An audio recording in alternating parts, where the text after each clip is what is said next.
मैं सभी का स्वागत करता हूं, सभी पत्रकारों का। वेरी गुड इवनिंग एंड नमस्कार आप सबको। आज के बीपी में मेरे साथ मेरे सहयोगी महेंद्र गुप्ता जी हैं, जो कि executive director railway recruitment board हैं, जो मेरे साथ इसमें काफी इम्पोर्टेंट काम सहयोग निभा रहे हैं। तो मैं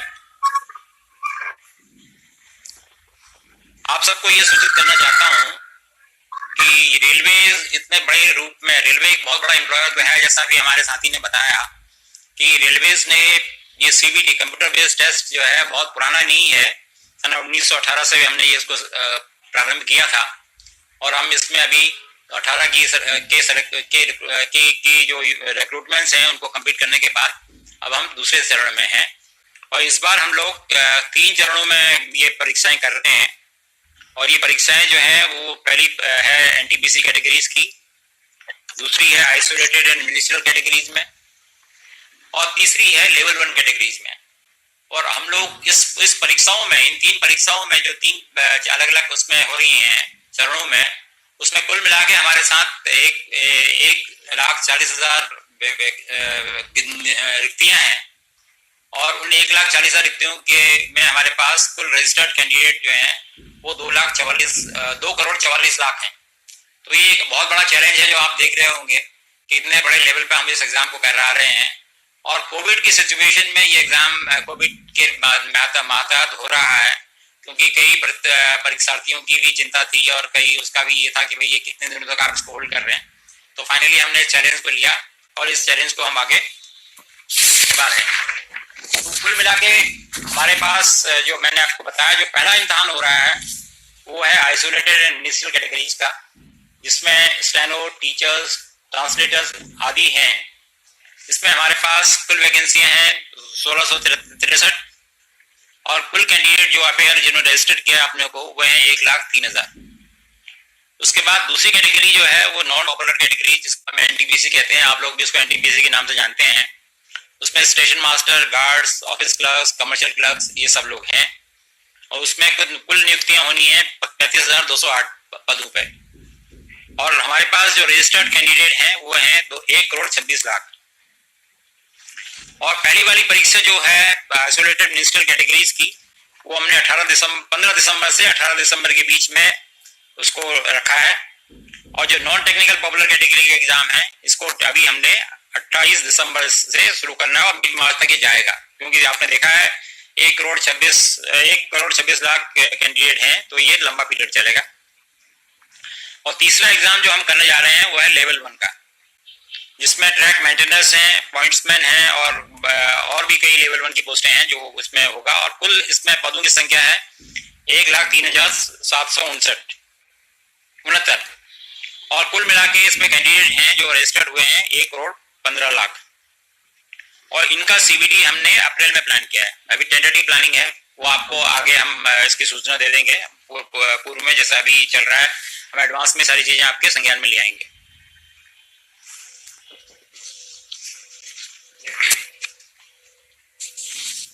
तो कुल मिला के जो अभी हम पहला एग्जाम जो 15 तारीख से शुरू हो रहा है आइसोलेटेड और मिनिस्ट्रियल कैटेगरीज का, उसमें आपने जैसा मैंने अक्टूबर से 20 अक्टूबर के बीच में प्लान है, हम 15 अक्टूबर से 20 अक्टूबर के बीच में।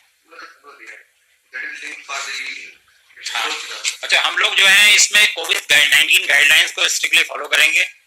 और हमने इसमें कैंडिडेट को उनके एग्जाम सिटी, डेट के बारे में, उनकी ट्रैवल अथॉरिटी के बारे में 5 दिसंबर से उनको लिंक भेज दिया है इसके बारे में, सो दैट उनको ये सारी सूचनाएं पूर्व में हो कि वो किस सिटी में उनका एग्जाम होगा। अभी सेंटर इसको उस वक्त पता नहीं होता है, सेंटर की बात बताएंगे वो कैसे पता लगेगा। और डेट एंड डाउनलोडिंग का ये वो अपना ट्रैवल डॉक्यूमेंट जो है, जैसे SC/ST कैंडिडेट होते हैं उनको हम लोग पासेस देते हैं, तो वो अपने ट्रैवल डॉक्यूमेंट 5 दिसंबर से डाउनलोड कर रहे हैं। और जो ई-कॉल लेटर्स हैं वो हम आज 11 तारीख को 4 बजे से वो उनको ई-कॉल लेटर भी आज डिस्पैच करना शुरू कर देंगे। और हमने सभी इसमें सभी अपने प्रतियोगियों को ये बताया है कि भाई वो आगे की सूचना या कोई भी सूचना में किसी और वेबसाइट या किसी और सोर्स पे अवेलेबल ना करें। वो हमारी जो RRBs की ऑफिशियल वेबसाइट है उसमें ही सूचना पे निर्भर करें और सत्य सूचना के बारे में। और जो इस बारे में आपको बताना चाहूँगा कि जो ये 15 तारीख से जो एग्ज़ाम हो रहा है, इसमें 1 लाख कैंडिडेट हैं और हम लोगों ने 3,354 CBT सेंटर्स फाइनलाइज किए हैं। और ये कैंडिडेट जो हैं लार्जली इनको सबको आइदर उसी शहर में, अब उसी प्रदेश में, या जहाँ पे मिनिमम ट्रेवल इन्वॉल्व हो वहाँ पे हमने इनको अकोमोडेट किया है। तो हमारा प्रयास पूरा ये है कि कम से कम लोगों को डिस्टर्बेंस हो और लोगों को कोई तकलीफ ना हो। ये एग्ज़ाम 2 शिफ्ट में होंगे, 120 मिनट के, 90 से 120 मिनट के। हाँ सॉरी, ये जो जनरल कैंडिडेट है उनको 90 मिनट का समय मिलेगा, और जो विज्ञान जो लोग दिव्यांग लोग हैं उनको हम लोग 120 मिनट देंगे। और वो जो है स्क्राइब के साथ वो उनको 120 मिनट मिलेगा। और ये एग्ज़ाम जो है पहली शिफ्ट 9 बजे सुबह शुरू होगी और दूसरी शिफ्ट 1:30 बजे होगी। अरे मतलब गेट, सॉरी, मैं आपको ये बताना चाह रहा था कि पहली शिफ्ट का गेट ओपनिंग टाइम 9 बजे होगा और गेट क्लोजिंग टाइम 10 बजे का होगा मॉर्निंग में, और एग्ज़ाम 10:30 बजे शुरू होगा। और दूसरी शिफ्ट जो है 1:30 बजे से शुरू होगी, 1:30 बजे गेट खोलेगा उसका, और गेट क्लोजिंग जो है वो 2:30 बजे हो जाएगा और 3 बजे से एग्ज़ाम होगा। तो अब और अगले स्लाइड में मैं दिखाऊंगा आपको कि कैंडिडेट समय जो 1,25,000 कितना,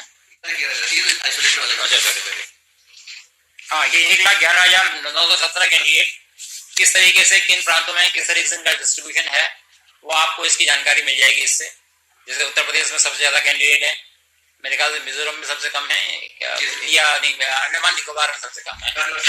तो ये इस तरीके से इनका हमारे यहाँ जो एप्लीकेंट है उनका डिस्ट्रीब्यूशन ये है।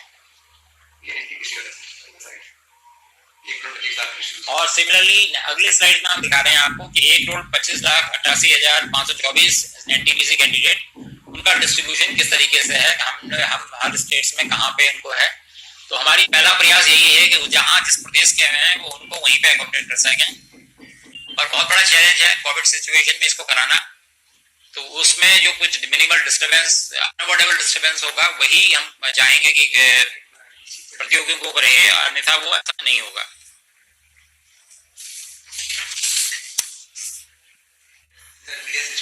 ज्यादा हम कहीं पे यहाँ पे हम मैक्सिमम ओवरनाइट जर्नी का रहेगा कि उनको एक ओवरनाइट जर्नी मैक्सिमम करनी पड़ सकती है।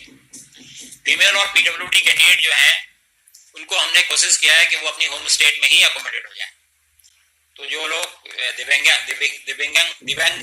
लोग हैं या जो महिला प्रतियोगी हैं, उनको हम लोगों ने उनके गृह प्रदेश में ही समायोजित किया हुआ है।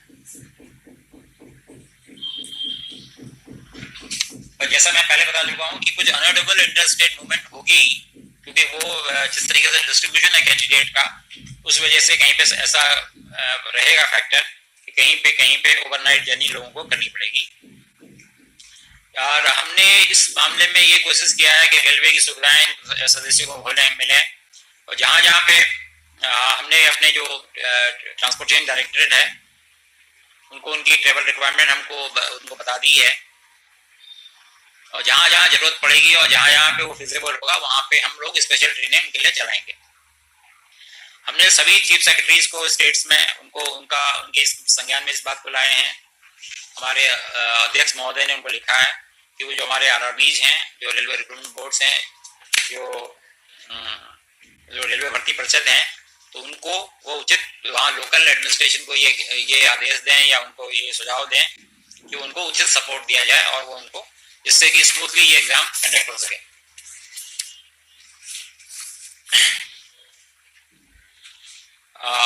एक और इसमें आप देखिए, इस CBT एग्जाम में या इस मेथोडोलॉजी में हम लोग पूरा प्रयास कर रहे हैं कि हमारे जो फर्स्ट टाइमर्स हैं, जिन लोगों ने पहले इस तरीके का कोई एग्जाम नहीं दिया है, उनको भी किसी तरीके की असुविधा ना हो।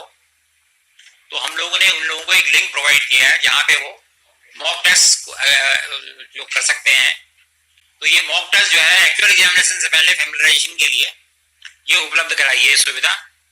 तो कैंडिडेट्स जो हैं उनको हम क्वेश्चन पेपर, और इसके अलावा ये हम और भी सुनिश्चित करने के लिए कि हर तरह से ट्रांसपेरेंसी हो, और जो क्वेश्चन पेपर है कैंडिडेट का वो उसको दिखाए, उनको वो उपलब्ध होगा, answer booklet along with correct answer keys, उन्होंने क्या आंसर दिया है और उसके आंसर कीज एक्चुअली क्या है, ये एग्जाम के बाद उनको उपलब्ध करा दी जाएगी, जिससे किसी तरह की भी कोई एम्बिग्युइटी किसी कैंडिडेट में ना रहे। और ये भी हमने उनको सुविधा दी है कि अगर वो कहीं पे उनको किसी चीज में वो सहमति नहीं रखते हैं तो वो करेक्शंस के या कोई करेक्ट उनको लगता है कहीं पे कोई करेक्शंस गलत हैं या कुछ क्वेश्चन है उनके, तो वो अपने ऑब्जेक्शन रेज कर सकते हैं। और जैसा कि आपको पता है रेलवे ने अब जो इंटरव्यूज होते थे वो सब खत्म कर दिए हैं, तो इन एग्जाम्स में जो ये सीबीटी एग्जाम है इसकी परफॉर्मेंस ही प्लस जो मेडिकल और बाकी चीजें होंगी, बाकी यही इनके पैरामीटर रहेंगे, तो कोई डिस्क्रिप्शन नहीं है, तो सारी ट्रांसपेरेंसी इस एग्जाम में रहेगी। इस एग्जाम में हमने इंटीग्रिटी जो है हाई लेवल की इंटीग्रिटी रखने के लिए क्या लिखा है कि biometric and photo capture before exam, ये सुविधा दी है कि जो एग्जाम से पहले बायोमेट्रिक और फोटो कैप्चर जो है वो जो हमारे एग्जामिनी जो जहाँ पे एग्जाम सेंटर होगा वहाँ पे ये सुविधा रहेगी कि उनका बायोमेट्रिक भी होगा और उनका फोटो कैप्चर भी होगा, जिससे कि इम्पर्सोनेशन, आपने कई इस तरह की घटनाएं देखी हैं जहाँ पे दूसरे कैंडिडेट अपेयर हो जाते हैं, बाद में काफी लॉ एंड ऑर्डर सिचुएशन हो जाती है या पुलिस कंप्लेंट हो जाती है, तो उससे हम लोगों ने बचने का पूरा प्रयास किया है। और जो कैंडिडेट का फोटो होगा वो कैंडिडेट की स्क्रीन में डिस्प्ले होगा, यहाँ पे सीसीटीवी सर्विलेंस भी होगी और कमांड सेंटर में रियल टाइम मॉनिटरिंग भी होगी, और जो कैंडिडेट जो उनके जवाब होंगे वो सिस्टम में कैप्चर हो जाएंगे और वो 128 बिट इंक्रिप्शन में रहेंगे, जिससे कि वो उसमें कोई आदमी उसमें वो नहीं कर पाए, किसी तरीके की उसको डिस्टर्ब ना कर पाए। हमारे पास हर कैंडिडेट का डिटेल ऑडिट ट्रेल अवेलेबल होगा, तो ये आपको ये जान के बड़ी खुशी होगी कि आरआरबी हमारी जो है टोटली कमिटेड है। कई दिनों तक लोगों ने डे एंड नाइट काम किया है, ये पूरी प्रोसेस हम लोगों के लिए एक नया एक्सपीरियंस था, इसमें कई हमारे आरआरबी के चेयरमैन इन्वॉल्व थे, प्री बिड्स के स्टेज में, बिड डॉक्यूमेंट बनाने में, पोस्ट बिड में, तो ये बहुत इसमें काफी काम हुआ है और हर प्रयास किया गया कि जिससे कोई किसी तरीके की किसी को ना तो असुविधा हो और ना कोई किसी तरीके की कोई किसी को अनड्यू एडवांटेज मिले। मैं एग्जाम के दिन में हम लोग कैंडिडेट्स का टेम्परेचर लेंगे और जो योगी थर्मोगन से लिया जाएगा, जिनका प्रेस्क्राइब टेम्परेचर जो प्रोटोकॉल के हिसाब से टेम्परेचर प्रेस्क्राइब है उससे ज्यादा का टेम्परेचर होगा, तो उनको एग्जाम से डिसअलाउ किया जाएगा, उनको रजिस्टर्ड मेल से इन्फॉर्म किया जाएगा और उनको रिशेड्यूल किया जाएगा उनका एग्जाम। ऐसा नहीं कि उनका चांस अगर उस दिन टेम्परेचर कितना खास तक किसी वजह से अगर उनको टेम्परेचर आ जाता है, तो ये प्रयास होगा कि उनको रिशेड्यूल करके दूसरे दिन किसी और उसमें सुविधा अनुसार उनको दूसरे दिन के लिए शेड्यूल किया जाएगा और इसकी सूचना उनको पर्याप्त रूप से दी जाएगी, समय पर दे दी जाएगी। यहाँ इस एग्जाम में कैंडिडेट को फेस मास्क पहनना है, वो अपना फेस मास्क खुद पहनेंगे। और एक हमने और ये देखा है कि हम ये नहीं कह रहे हैं कि उनको कोविड टेस्ट करा के आना चाहिए, पर हम ये कह रहे हैं कि वो एक डिक्लेरेशन देंगे कि भाई उनको प्रेस्क्राइब फॉर्मेट होगा उसका कि उनको कोई कोविड टाइप की इस तरह की कोई समस्या नहीं है उनके साथ। अगर ऐसा वो नहीं करेंगे तो उसके में फिर उनको एग्जाम में उनको अलाउ नहीं किया जाएगा। यहाँ तक क्राउड मैनेजमेंट का सिस्टम है, टोटल प्रॉपर जो कोविड मैनेजमेंट का जो प्रोटोकॉल है वो फॉलो किया जाएगा। वो मेन गेट से एग्जाम लैब्स तक जिस तरीके से है वो सब मतलब कहीं पे भी कोई कमी नहीं रखी जाएगी।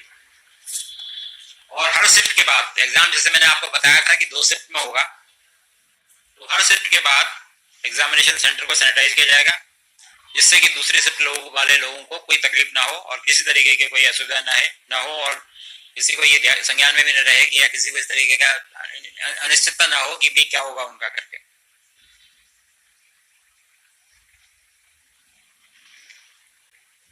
तो इस तरीके से हमने जितने भी रिलेवेंट प्रोटोकॉल्स हैं, गाइडलाइंस हैं, उनको हम लोग 100% कंप्लाई कर रहे हैं। तो इस संबंध में जो सेंट्रल गवर्नमेंट ने या कंसर्न स्टेट गवर्नमेंट ने जो गाइडलाइंस इशू की हैं उनको हम लोग फॉलो कर रहे हैं, चाहे वो स्टेट गवर्नमेंट हो। तो जैसा आपको पता है कि इसमें काफ़ी सारी गाइडलाइंस मिनिस्ट्री ऑफ हेल्थ से हैं, होम से हैं, या कुछ स्टेट गवर्नमेंट की तरफ से भी हैं। तो हमारे सारे आरआरडीज को हमने ये सुझाव दिया है कि वो किसी भी प्रोटोकॉल को देखें कि किसी भी प्रोटोकॉल का कोई वायलेशन ना हो रहा हो। इसके साथ साथ मैं आपको सिर्फ ये फिर से एक बार आपके संज्ञान में लाना चाहूँगा कि हमने 2018 में भी